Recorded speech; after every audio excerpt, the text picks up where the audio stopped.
Yo, what's good? I'm back. I just got back from seeing Mission Impossible 8, aka The Final Reckoning, and I'm here to make a review for it. I try to get these reviews out as early as possible.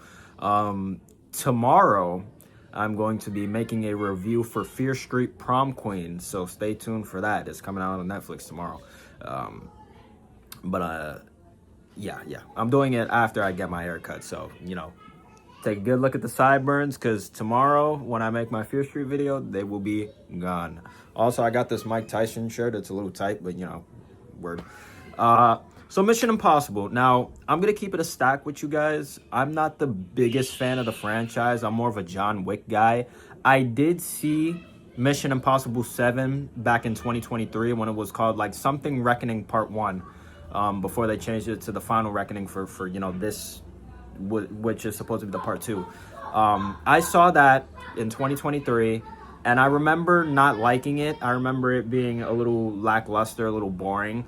So going into this, I wasn't super excited. I watched the first Mission Impossible, and I watched maybe like the first 10 minutes of Mission Impossible 2, and then I just stopped because I wasn't really into it.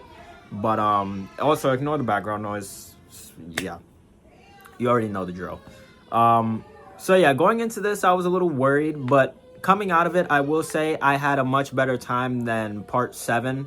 And I would say, since this is the last film in the franchise, I would say it delivers. There was some moments where I was at the edge of my seat, just like, because one thing that the Mission Impossible movies do right is that all their, like, Tom Cruise, Ethan Hunt, he gets into a lot of trouble, and he ends up doing some crazy ass stunts that are impossible, So I respect Tom Cruise for, he's like, what, in his 60s? He's older than my mom. Doing all those crazy stunts. The plane stunt was the main one for this movie, and the last movie he like drove a motorcycle off a cliff. So yeah, it was, the action was pretty awesome. I heard that, going into this, people were saying, oh, it's a little bit of a slow burn. And towards the beginning, it's like nothing really happens. I mean, that's like, eh. I would say throughout the movie, I was pretty entertained.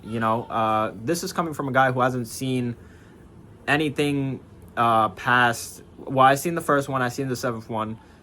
So everything in between, nah. So going into this one, I'm like, okay, I'm excited. Oh, I mean, going into this one, I'm like, okay, there's a lot that I don't know, but I'm a quick learner, so I'll get in the groove of it.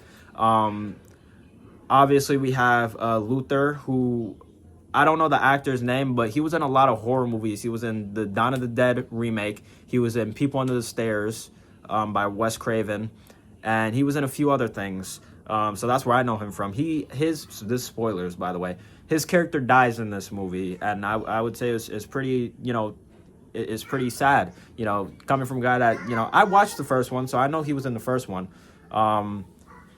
So yeah, it was pretty sad. I thought it was done well. And then we have Shaun from Shaun of the Dead. I think his name is the actor is Simon Pegg, I'm pretty sure. But my boy Shaun, I have a Shaun of the Dead poster hung up on my wall when I went to see it in Dolby for like one of the anniversaries. I think it was the 20th anniversary. So there's that. That was cool. He was great. His character doesn't die. He lives. Benji. And then we have the girl who was in 7. I remember her from 7. She's cool. I don't know who plays her, but the actress who plays her, she has a lot of like boisterfulness. I don't know. She's very charismatic. She's charismatic, and I enjoyed her character. And then we got the guy from the first movie with the glasses that picks up the knife. He's in this too. I thought he was a great little addition, and all the other little fun side characters. So it's essentially, this movie is them trying to take down AI from nuking the whole fucking world. The AI was planning on using the 8 strongest nations, some shit like that. But it was the U.S., UK, Russia, India, Pakistan, France. There was 2 more. Israel was one of them. And yeah, I think there was one more, but I'm forgetting it. But yeah, essentially the AI is like, either you let me control the world by bombing it first, or you kill me and the whole world goes to shit either way. Luckily, they find a little loophole around that. They trap the AI in this like thing, and yeah, throughout the movie, there's a lot of build up, a lot of callbacks to the previous movies that I obviously did not get because I don't watch, I didn't see them. But I could feel the energy. I could feel the energy of the people around me. The people who probably watch the whole franchise or fans. So I could feel the energy. Overall, I had a good time. Like, this isn't the greatest thing ever, but it was solid. It was a solid conclusion. It made me feel something for this franchise that I didn't feel before, because before this movie, I really could get. I wasn't gonna see this movie at first because I didn't like Seven, but I'm like, this is the last movie, and then I'm doing movie reviews. I might as well. I'm glad I saw it. I'm glad I saw it for sure. Would I watch it again? Probably not. But it was a fun time. It was a cool little experience. I will say, I had a good time. Tom Cruise killed it. One last time. In like 10 years from now, we're gonna get like a rebooted Mission Impossible franchise with a new actor playing Ethan Hunt. So brace yourselves for that. Yeah, this is short, simple, to the point. I'm just still processing everything because I literally just got back. That movie it's pretty long. I started to feel the runtime a little bit, but it still kept me entertained, even though the runtime is pretty chunky. Yeah, that's about it. But from what I heard, this movie is like getting mixed reviews. So what I would say this is solid. That's what I would say. It's a solid movie coming from a person that's not a fan of the franchise at all. I would say this is a solid movie. So there's that.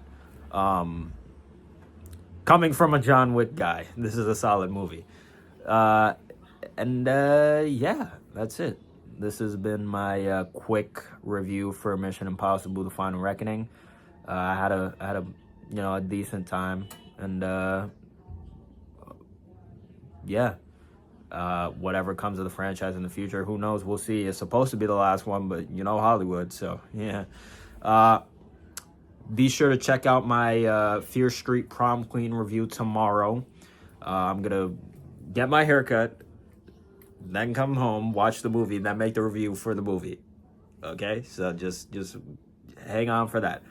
All right, I'm the Hero Light Legend, Tyree Figueroa, signing out. Peace.